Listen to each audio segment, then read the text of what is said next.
नमस्कार मंडळी, रॉयल मराठीमध्ये आपल्या सर्वांचं स्वागत आहे. आजच्या व्हिडिओमध्ये आपण NPS वात्सल्य योजनेची सविस्तर अशी माहिती पाहणार आहोत आणि या योजनेचा योग्य वापर करून आपण कशाप्रकारे आपल्या मुलांचे भविष्य सुरक्षित करणार आहोत याची सविस्तर माहिती या व्हिडिओमध्ये दिली जाईल. तर चॅनेलवर नवीन असाल तर चॅनेलला सबस्क्राईब करा, व्हिडिओ लाईक करा. तर चला मंडळी, व्हिडिओ चालू करूया. तर यामध्ये आपल्याला माहितीच असेल की NPS वात्सल्य योजना निर्मला सीतारामन यांनी 2024चा अर्थसंकल्प सांगत असताना चालू केलेली योजना आहे. आता ही योजना जी आहे ती 18 सप्टेंबर 2024 पासून आपल्या देशात लागू करण्यात आलेली आहे. तर मंडळी, प्रत्येक आईवडिलांना आपल्या मुलांच्या भविष्याची काळजी असते. त्यांच्या शिक्षणासाठी, लग्नासाठी किंवा त्यांच्या बिझनेससाठी आई-वडील पैसा गोळा करून ठेवत असतात. तर याच दृष्टीने आता सरकारने सुद्धा NPS वात्सल्य ही योजना चालू केलेली आहे. या योजनेच्या माध्यमातून पालक आपल्या मुलांचे भविष्य आर्थिकदृष्ट्या सुरक्षित करू शकणार आहेत आणि या योजनेसाठी पात्र जे असणार आहेत ते आहेत की ज्या मुलांचे वय 18 वर्षापेक्षा कमी आहेत, असे पालक ह्या योजनेसाठी ॲप्लिकेशन करू शकणार आहेत. तर आता नक्की वात्सल्य योजना काय आहे? तर NPS वात्सल्य ही एक प्रकारची राष्ट्रीय पेन्शन योजना असून यामध्ये गुंतवणूकदार आई-वडील 18 वर्षाखालील मुलगा व मुलीच्या नावावर गुंतवणूक करू शकणार आहेत. एकदा का हे मूल 18 वर्षाचे झाले की ह्या योजनेमधील खाते नियमित होणार असून तसेच या गुंतवणुकीतून पालकांना सुद्धा इन्कम टॅक्समध्ये सूट दिली जाणार आहे आणि या गुंतवणुकीला चक्रव्याढ पद्धतीने व्याज मिळत असल्यामुळे मुलांच्या भविष्याच्या शिक्षण व इतर कामासाठी मोठा कॉर्पस तयार होणार आहे. आता ही योजना 18 सप्टेंबर 2024 पासून देशात लागू झाली असली तरीसुद्धा NPS वात्सल्य योजनेला जोरदार प्रतिसाद मिळून येत आहे. पहिल्याच दिवशी जवळजवळ 10,000 मुलांच्या नावे अकाउंट ओपन करण्यात आले असून यामध्ये मुलांना परमनंट रिटायरमेंट नंबरसुद्धा देण्यात आलेला आहे. जर आपण याच इन्व्हेस्टमेंट करणार असाल तर फक्त ₹1000 भरून आपण इन्व्हेस्टमेंट करू शकणार आहात. आता NPS वात्सल्य योजनेसाठी पात्रता काय असणार आहे? तर यासाठी अर्जदार हा भारताचा नागरिक असावा. अर्जदाराचा मुलगा व मुलीचे वय हे 18 वर्षापेक्षा कमी असावे. मुलाचे कायदेशीर पालक या योजनेसाठी खाते उघडू शकणार आहेत. आता अर्ज करत असताना यासाठी कोणकोणते कागदपत्र लागणार आहेत? तर एक लागणार आहे म्हणजे पालकांचे ओळखपत्र. यामध्ये Aadhaar card, PAN card, passport size passport किंवा इतर कोणतेही ओळखपत्र आपल्याला चालेल. रहिवासी दाखला, मुलाच्या व मुलगीच्या वयाचा पुरावा लागणार जसे की आपल्याला स्कूल सर्टिफिकेट किंवा डेट ऑफ बर्थ सर्टिफिकेटसुद्धा चालणार आहे. मुलाचे ओळखपत्र, आधार कार्ड असेल तरीसुद्धा आपल्याला इथं चालणार आहे. तसेच mobile number, email I D व पासपोर्ट साईज फोटो आपल्याकडे घेऊन यासाठी आपण ऑनलाईन पद्धतीने घरबसल्या अर्ज करू शकणार आहात. आता NPS वात्सल्य योजनेसाठी ऑनलाईन अर्ज कसा करावा? या योजनेसाठी ऑनलाईन पद्धतीने घरबसल्यासुद्धा अर्ज करू शकणार आहात. मुलाचे आई-वडील post, bank office, pension fund किंवा NPSच्या माध्यमातून सुद्धा अर्ज करू शकणार आहेत. ग्रामीण भागातील पालक जवळच्या पोस्ट ऑफिसमध्ये जाऊन सुद्धा या योजनेचा लाभ घेऊ शकणार आहेत. तसेच आपल्या गावात एखादी खाजगी बँक असेल जसं की HDFC असेल, ICICI असेल किंवा बँक ऑफ इंडिया असेल किंवा SBI असेल, तरीसुद्धा ह्या बँकांच्या माध्यमातून सुद्धा आपण या योजनेचा लाभ घेऊ शकणार आहात. आता एकदा का आपण ऑनलाईन पद्धतीमध्ये नोंदणी केली की आपण ₹1000 भरून आपले अकाउंट चालू करायचं आहे आणि त्यानंतर आपल्याला बँकेकडून परमनंट रिटायरमेंट नंबरचे कार्डसुद्धा दिले जाणार आहे आणि याच माध्यमातून आपण पाहिजे तेवढे दिवस आपण गुंतवणूक करू शकणार आहात.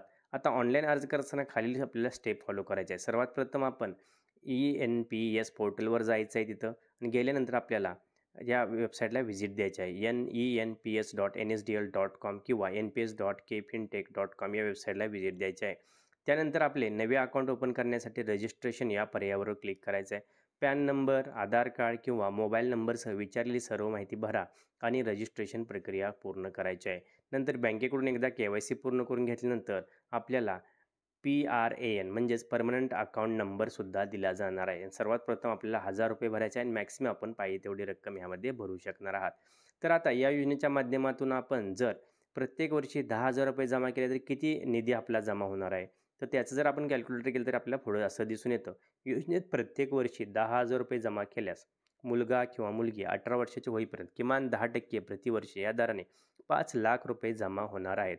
तर हेच आई-वडील यांची गुंतवणूक वयाच्या 60व्या वर्षापर्यंत करत राहिल्यास 10% व्याजदराने जवळजवळ 2.75 म्हणजेच 2.5 कोटीच्या घरात ही रक्कम आपली जाऊ शकते, हे आपल्याला नोंद घ्यायची आहे.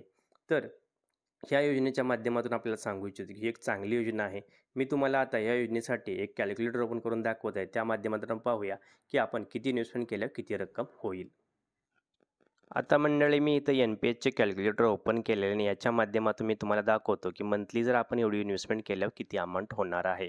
जसं की आता ॲज अ डॅड म्हणून इथं मी डेट ऑफ बर्थ सिलेक्ट केले 5/9/1990 म्हणजेच आत्ता 34 वर्षे जर पालकाचे वय असेल आणि कॉन्ट्रिब्युशन जर ₹1000 महिना जर आपण दिलं, तर आपण 75 वर्षापर्यंत जर ही कॉन्ट्रिब्युशन केलं, तर म्हणजे 41 वर्ष आपण कॉन्ट्रिब्युशन करणार आहात आणि यात जर एक्स्पेक्टेशन 14% जर आपल्याला रिटर्न मिळाला, तर आपण इथं पाहणार आहोत की आपल्याला या माध्यमातून जवळ-जवळ मंथली 2,14,546 इथपर्यंत आपल्याला पेन्शन मिळू शकणार आहेत.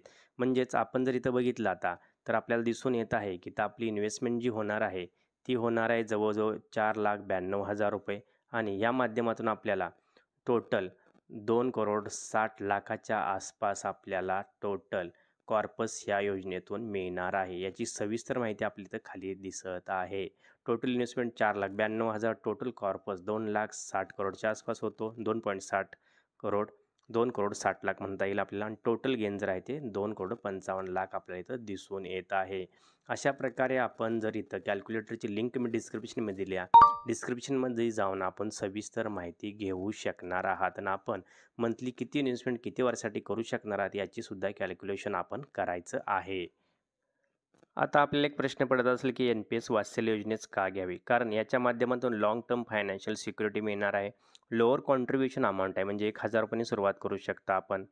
टीचिंग फायनान्शियल रिस्पॉन्सिबिलिटी आपण लहान मुलांनाच ही योजना देत असल्यामुळे त्यांना फायनान्शियल सिक्युरिटी किंवा फायनान्शियल फायनान्शियल कंडिशन किंवा फायनान्शियल निर्णय कसे घ्यावे याची माहिती मिळणार आहे आणि त्यांचा भविष्य या माध्यमातून सिक्युअर होणार आहे आणि त्याचबरोबर कंपाऊंड इंटरेस्टचा बेनिफिटसुद्धा आपल्याला या माध्यमातून मिळणार आहे. आता आपण जर म्हणाल की ही योजना आहे आणि या योजनेच्या माध्यमातून आपल्याला काही विड्रॉ करावे लागले काही कारणास्तव ते कसं आहे तर 25% कॉन्ट्रिब्युशन आपण डिक्लेरेशन बेसिसवर विड्रॉ करू शकता. आफ्टर लॉक इन पिरियड 3 वर्षाचा आहे 3 वर्षानंतर आपण 3 वेळा ही अमाऊंट काढू शकणार आहात. जसं की आपला पर्पज काय असणार आहे तर education, treatment of specified illness एखादा कोणता आजार झाला तर आपण काढू शकता किंवा डिसॅबिलिटी झाल्यानंतर 75% जास्त रक्कम आपण काढू शकणार आहात. तसेच एखादी विशेष अशी काही घटना घडली तर आपण ह्या योजनेसाठी आपले ॲप्लिकेशन जे दिलेलं आहे त्यातून अमाऊंट 3 वर्षाच्या लॉक इन पिरियडनंतर काढू शकणार आहात. तर ही लहान मुलांच्या भविष्यासाठी एक चांगली योजना असून या माध्यमातून आपल्याला चांगला इन्कम टॅक्समध्ये सुद्धा सूट मिळणार आहे. त्यामुळे आपण ह्या योजनेचा लाभ घेऊ शकणार आहात. अधिक माहितीसाठी कॅल्क्युलेटरची लिंक डिस्क्रिप्शनमध्ये दिली आहे त्यावर जाऊन आपण संपूर्ण माहिती घेऊ शकणार आहात.